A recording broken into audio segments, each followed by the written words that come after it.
Good morning भाई बहनों। इस वीडियो क्लास में आपका स्वागत है। यह वीडियो क्लास कक्षा 10 के भाई बहनों के लिए है। आनुवंशिकता एवं जैव विकास। वैसे यह वीडियो क्लास 12 में भी है, क्योंकि क्लास 12 का भी सिलेबस इसमें है, यही है। तो यहाँ पर हम आपको आनुवंशिक एवं जैव विकास का परिचय पिछले वीडियो में हमने कराया और आनुवंशिकता से संबंधित प्रसिद्ध वैज्ञानिक डॉक्टर ग्रेगर्स मेंडल के विषय में भी हमने आपको बताया। अब डॉक्टर ग्रेगर्स मेंडल वैज्ञानिक जो हैं, आनुवंशिक के पिता से कहा जाता है, इन्होंने जो प्रयोग किया, जो नियम बनाया, इसमें कुछ शब्दावलियां प्रयुक्त में आती हैं। पहले उन शब्दावलियों को जान लेना अति आवश्यक है। अगर शब्दावली को हम लोग नहीं जान पाएंगे तो बीच बीच में वह जो है खटकता रहेगा, कुरेदता रहेगा। तो शब्दावली ऐसे उन्होंने बताया कि प्रभावी एवं अप्रभावी लक्षण। प्रभावी अप्रभावी लक्षण था डोमिनेंट एंड रिसेसिव। जो प्रभावी होता है उसे डोमिनेंट कहा जाता है और जो अप्रभावी रिसेसिव कहा जाता है। जैसे यहां देखिए हमने एक लक्षण लिया है, यह लाल मटर के पुष्प के लाल रंग के लिए है, मटर के पुष्प के रंग के लिए क्या है, रंग के लिए है। रंग एक लक्षण है पुष्प का रंग। तो एक रंग सफेद है और एक रंग लाल है। तो यहाँ पे जो दिखाया गया ये कैपिटल आर, यहाँ पे यह लाल रंग को प्रदर्शित करता है और स्मॉल आर जो है वो अप्रभावी लक्षण सफेद रंग को प्रदर्शित करता है। ये सफेद और ये लाल के लिए। तो इस प्रकार यहाँ पर या यहाँ देखिए दूसरा उदाहरण दिया गया है। पौधे की लंबाई को लिया गया है, मटर के पौधे की लंबाई को लिया गया है। लंबाई लंबापन के लिए कैपिटल टी यहाँ पे प्रभावी दिखाया गया है और स्मॉल टी अप्रभावी दिखाया गया है। इन दोनों के बीच संकलन कराया जाता है। तो यहाँ पे जो पौधा तैयार होता है वह कैपिटल टी स्मॉल टी दिखता है, लेकिन यहाँ प्रभाव कैपिटल टी का होता है, स्मॉल टी का नहीं होता है। अर्थात बौनापन अप्रभावी, ये जो है बौनापन यहाँ पे क्या है, ये बौना के लिए है और यह जो है लंबेपन के लिए है। किसके लिए है ये, लंबेपन के लिए है ये। तो लंबापन प्रभावी होगा। इस प्रकार से एक डोमिनेंट होगा, डोमिनेंट, और दूसरा रिसेसिव होगा। तो रिसेसिव मींस होता है जो अप्रभावी रहेगा। तो इस प्रकार से जब यहाँ पे संकलन कराया जाता है तो जो प्रथम पीढ़ी में संतान उत्पन्न होती है, इस पर एक लक्षण प्रभावी होता है और वह दिखाई पड़ता है, दूसरा लक्षण अप्रभावी होता है और वह दिखाई नहीं पड़ता। तो इसलिए शब्द आता है प्रभावी और अप्रभावी, डोमिनेंट एंड रिसेसिव। दूसरा आता है एलील या एलीलोमार। बहुत इंपॉर्टेंट है एलील या एलीलोमार। तो एलील या एलीलोमार जो है यह जोड़ों में स्थित, इसमें जोड़ों में पेयर में स्थित दो विरोधी या विपरीत लक्षण हैं। जोड़ों में स्थित दो विरोधी या विपरीत लक्षण हैं, जैसे लंबापन व बौनापन के लिए। तो लंबापन व बौनापन के लिए क्या है, ये देखिए हम लिखे हैं कैपिटल टी और स्मॉल टी। यह जोड़ों में है, लेकिन विपरीत विरोधी लक्षण जैसे जोड़ों में है, ये कैपिटल टी स्मॉल टी यहाँ दिखाया गया है। देखिए ये किसके लिए है, ये लंबाईपन के लिए, लंबापन टॉलनेस के लिए, और स्मॉल टी जो किसके लिए है, यह जो है वो उसके लिए है, अर्थात शार्टपन के लिए, बौनेपन के लिए। इसको अगर यहाँ से दर्शाए कैपिटल टी और स्मॉल टी, तो यहाँ देखिए ये जोड़ों में सिद्ध हो गए, लेकिन एक दूसरे क्या कहेंगे, एलील्स या एलीलोमार। क्यों, क्योंकि यह इस पर जो है, अगर इनको हम अलग से यहाँ दिखाते हैं, ये इस पर जो है लंबाईपन के लिए है और सेम यही जो है वो बौनेपन के लिए है।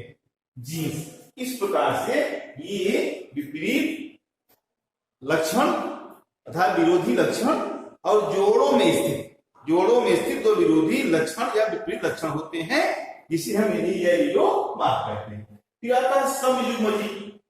समयुग्म का मतलब यह होता है जब किसी लक्षण के दोनों जीन एक समान हों। तो यहां पे देखिए दोनों जीन एक समान, अर्थात ये कैपिटल टी एक ही नहीं एक समान। यहाँ पे ये बौनेपन के लिए है लेकिन दोनों लक्षण एक समासा स्मॉल टी दोनों वर्तुल के लिए, लेकिन यहां पर देखिए विषम युग्मजी, सम युग्म मतलब होता है होमोजाइगस, होमोजाइगस, होमोजाइगस। अब विषम युग्म हेटेरोजाइगस, हेटेरोजाइगस। तो सम युग्मजी होमोजाइगस अर्थात होमो में समान, दोनों जो युग्मनज हैं अर्थात गेमीट होंगे वो समान होंगे। यहां पे देखिए दो गेमीट दिखाए तो समान दिख रहे हैं ये गेमीट, और यहाँ पे समान है, लेकिन यहाँ कैसे नहीं अलग अलग है।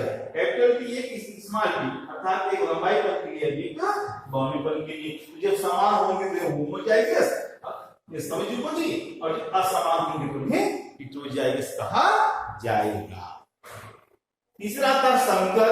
तो संकर का यही है, जैसे जब लंबापन और लंबापन से लेकर हम क्लास कराते तो लंबापन होता, लेकिन यहाँ एक लंबापन है बौनापन के लिए है। तो जो यहाँ पे हुआ ये विषम युग्म हुआ ना, ये तो कैसे हुआ संकर हुआ, क्यों? क्योंकि यहाँ पर एक कैपिटल टी के लिए जीन है और एक स्मॉल टी के लिए जीन है, अर्थात एक लंबेपन के लिए बौनेपन के लिए, दोनों एक के लिए नहीं है, या दोनों बौनेपन के लिए होते हैं।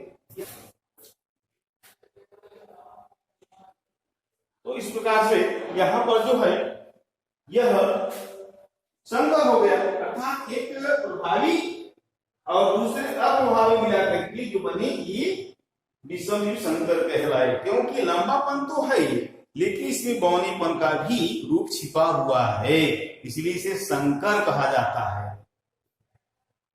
अर्थात हाइब्रिड। क्या कहते हैं इसे?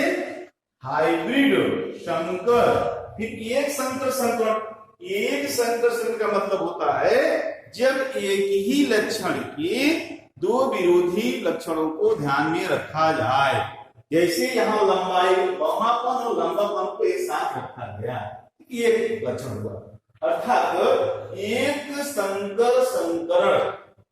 एक संकर संकरण का मतलब हुआ mono hybrid cross, mono hybrid cross.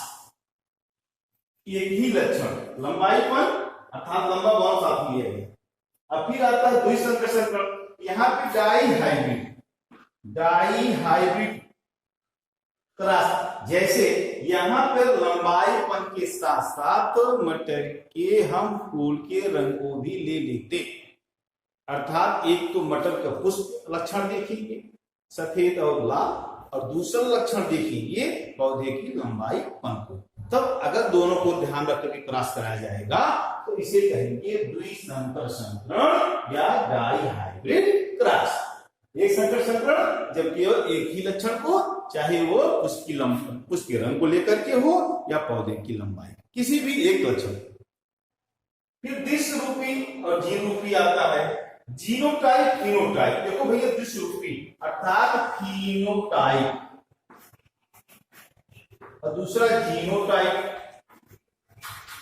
तो देखो द्विश रूपी जैसे कैसे दिखेगा, देखने में तो लंबा रहेगा, इसे हम द्विश रूपी कहेंगे। तो ये लंबा कैसे दिखेगा? लंबा दिखेगा, क्यों? क्योंकि यह कैपिटल टी स्मॉल टी अर्थात लंबापन बौने पर प्रभावी था, इसलिए देखने में तो लंबा दिखेगा, बाहर से आप भांप नहीं पाएंगे। लेकिन जब इसकी जीन को देखेंगे अर्थात जीन रूपी देखेंगे, फिनोटाइप देखेंगे, क्या कहेंगे? भैया शुद्ध नहीं है, शुद्ध अर्थात संकर। क्यों? क्योंकि इसमें जो है वो बौनापन का जीन भी छिपा हुआ है। जो बाहर दिखता है द्विश रूपी अर्थात फिनोटाइप, और जब जनरली देखते हैं जीन को देखते हैं वो जीनोटाइप। संकर पूर्वज संकरण, संकर पूर्वज संकरण और दूसरा टेस्ट क्रॉस है।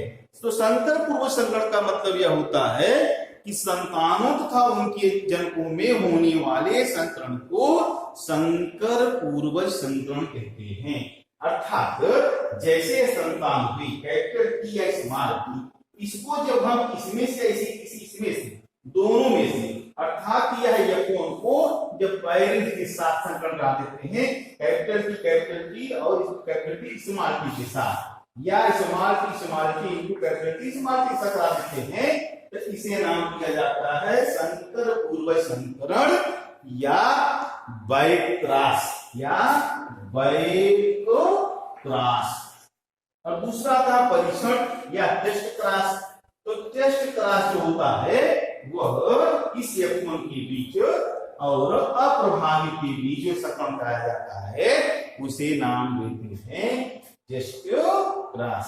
इस प्रकार भाई बहनों इस वीडियो में आप लोगों को मेंटल के नियम में आए हुए जो शब्दावलियां हैं उन शब्दावलियों के बारे में जानकारी दी गई। आप लोग ध्यान से पढ़िएगा, वीडियो को देखिएगा, समझ में आ जाएगा। जब समझ में नहीं आएगा तो पूछिएगा, उसको उत्तर दिया जाएगा। और वीडियो आप सब्सक्राइब कर लें, शेयर करें, लाइक करें। धन्यवाद।